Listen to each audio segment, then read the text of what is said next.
இப்போ வந்துட்டு இதான் லாஸ்ட்டு வால்வு. இது வழியாக தான் தண்ணி ரிவர்ஸ் ஆகிடுச்சு இல்லை உள்ளே வர்றதுக்கான இது. ஸோ இதுக்கு நம்ம என்ன பண்ண போகிறோம்?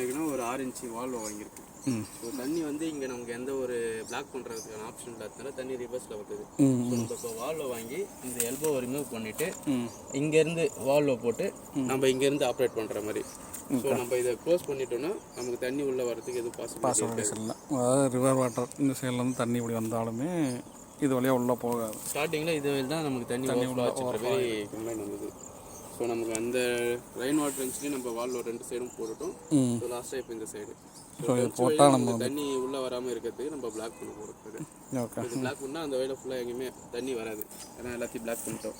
நம்ம அந்த வால்வ் வந்து பார்த்திங்கன்னா தண்ணி ஓவர்ஃப்ளோ ஆச்சுன்னா வெளியே போகிறதுக்கான அது இருக்குது. அதுக்கு ஹேண்டிலும் இருக்குது. ஸோ அதை நம்ம யூஸ் பண்ணிக்கலாம். அதான் டியூல் பர்பஸ்க்கோசரம் அதை யூஸ் பண்ண போகிறோம். ஓகே, தண்ணி ஓவர்ஃப்ளோ ஆச்சுனாலும் வெளியே வந்துடும். உள்ளே ஓவர்ஃப்ளோ ஆச்சுன்னா வெளியே திறத்து வரதுக்கு, வெளியே இருந்து தண்ணி உள்ளே ஃபுல்லாகாமல் இருக்கிறதுக்கு வால்வை க்ளோஸ் பண்ணி வச்சிடலாம்.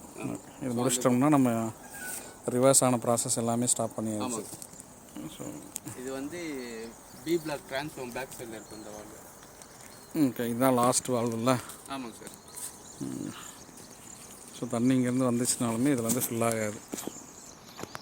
இனிமேல் இது எல்லாத்தையும் க்ளோஸ் பண்ணியாச்சு. சரி, ஸோ இந்த வால்வை இங்கே எல்போ கலட்டிடுவீங்களா? ஆமாங்க சார். எல்போ ரிமூவ் பண்ணிவிட்டு இந்த இடத்துல ஓட்டுவோம். ஓகே, சரி, இந்த ப்ராசஸை முடிச்சிருங்க. ஓகே, முடிச்சா எல்லாம் முடிஞ்சிச்சு.